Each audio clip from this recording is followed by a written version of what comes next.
back to our post-game show, and we're joined courtside by Danny O'Banion, head women's basketball coach at Kent State. Well, foul trouble really wreaked havoc tonight for you, Danny, as you were trying to find the right matchups in there, and you need to go no further than the first minute of the game when CC picked up 2 quick fouls. That kind of threw everything into flux, and yet you guys battled through that in the first half. Yeah, I thought that UMass did a good job of being the more aggressive team, and we've talked about that with our players. Typically, the more aggressive team gets the whistles, and it's kind of ironic the way it works, but I thought UMass did a great job coming in from the start of the game, being very assertive in the paint and being determined to get to the free throw line. They shot 39 free throws tonight, and I have to say they earned most of those. And it's just disappointing to lose a physical type of battle that way, especially on our home floor. I know you guys were going hard into the post early in the ball game despite the foul trouble, and you had some good minutes from Janae Peterson. Montia Johnson had another good game tonight with 14 points. That was working early. Did they make an adjustment that sort of slowed down that inside game in the second half?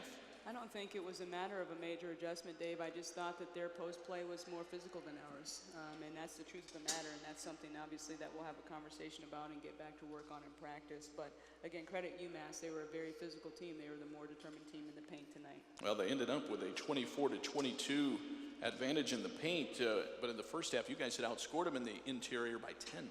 Yeah, there's no question. In the second half, they were the more aggressive team, and you can see that show up in the stats, and then certainly giving them 22 points off of our turnovers, that's damaging, and you got to get better at the free throw line. There's no question. You guys did a nice job guarding around the perimeter in the first half, 0 of 9, and really did a nice job in the entire game. UMass was only 3 of 13 from three-point range, but they hit a couple of very timely threes in the second half, Danny. Absolutely. Their shooters kept shooting. That's what shooters do.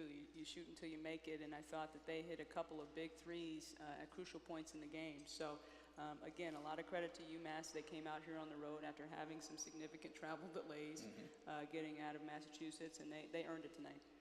Amber Dunlap with 14 points for you, mostly in the second half tonight, and we've seen her do that a number of times where she really starts to come on late in ball games, and she was sort of electric in that second half and kept you in it. Yeah, it's good to have Amber back in that first 5. I think she really wants to have that responsibility to her team, and Amber's a player sometimes that gets stronger as the game goes longer, and certainly that's a sign of a true senior, and we just expect more and more of that from her. And I know that Cece, having her neutralized early, that was disruptive to our flow, but we expect Amber to continue to do what she does, and we'll get Cece back on track for Friday night.